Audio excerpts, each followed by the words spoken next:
በ2030 የዛሬ 6 ዓመት ገደማ ለአፍሪካ ማርኬት በዩኤቪ እና የተለያዩ የአውሮፕላን ፓርቶች እና አውሮፕላኖች ለአፍሪካ ማርኬት ማምረት ማቅረብ እንፈልጋለን። ሁሉም ሀገራት ምርምርና ስርጸት ሲጀምሩ ማምረት ሲጀምሩ ታሳቢ የሚያደርጉት እኛኑ አፍሪካውያንን ነው። የአፍሪካ ማርኬት ታሳቢ አድርገው ነው የሚያመርቱት ብዙዎቹ እንደምናውቀው።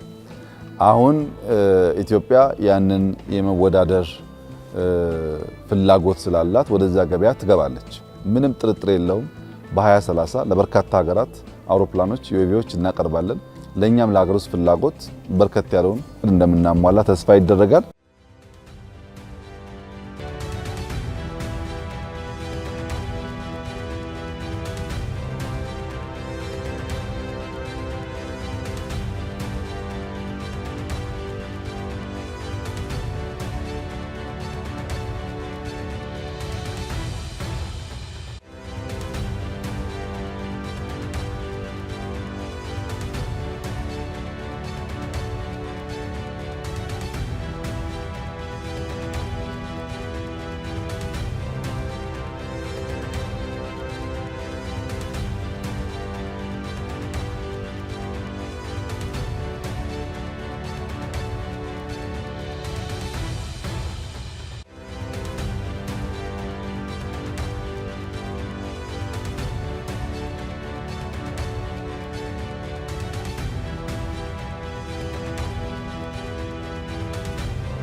ኢትዮጵያ ገዢ ብቻ ሳትሆን ሻጭ፣ ጠባቂ ብቻ ሳትሆን ተሳታፊ የሚያደርጓትን ቴክኖሎጂካል ስራዎች ጀምራለች።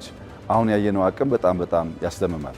ማንኛውም የሚገጥመን ፈተና ካለ በመረጃ አቅምም በማጥቃት አቅምም የጠላትን እንቅስቃሴ አስቀድሞ አውቆ በማክሸፍ አቅምም ለኢትዮጵያ መከላከያ ሰራዊት፣ ለፖሊስ ሰራዊት፣ ለደህንነት ተቋማት የሚሰጠው የማባዛት አቅም በጣም ከፍተኛ ነው። እኛም የዓለም የድሮን ገበያን መሻማት ይኖርብናል። ይሄ በእኛ ስትራቴጂ በግልጽ የተቀመጠ ነው እና ይህ ስራ አሁን ጀምሮ ይበልጥ ውጤታማ እየሆነ እንዲሄድ ሁላችን በርብርብ የምንሰራው ይሆናል።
የምንናገረው ለመስራት ነው። የምንናገረው ለውጤት ነው።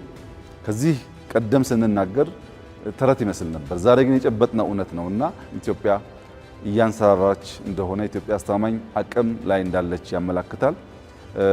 እነዚህን አቅሞች የምናጎለብተው ለመዋጋት አይደለም፣ ውጊያን ለማስቀረት ነው። ትናንሽ አቅም ይዘው ለሚሳቱ ኃይሎች ብዙ ጊዜ እንዲያስቡ ለማስቻል ውጊያን ለማስቀረት ዲተር ለማድረግ ከፍተኛ አቅም ስላለው ነው። ያ ግን ሳይሆን ቀርቶ ደግሞ ቢያጋጥም ባጠረ ጊዜ ውስጥ ለማሳጠር የሚያግዙ አቅሞች ናቸው። እንደ ትናንትናው አንለምንም፣ እኛን የምናመርተው እንደ ትናንትናው አንገዛም፣ እዚሁ ነው የምናመርተው። እንደ ትናንትና በቁጥር አንያዝም፣ ማባዛት እንችላለን። እና በቂ ሰው አለን፣ ቴክኖሎጂ አለን። ሀገራችንን ለመጠበቅ የሚያስችል ከፍተኛ ብቃት ያለን መሆኑን የሚያረጋግጥ ነው።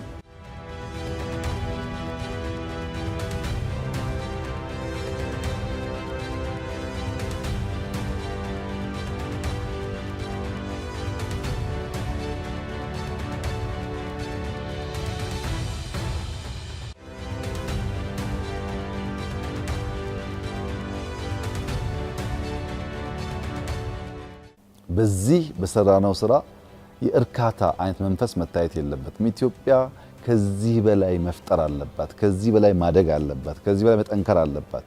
የደረስንበትን አናናንቅም፣ እናከብራለን።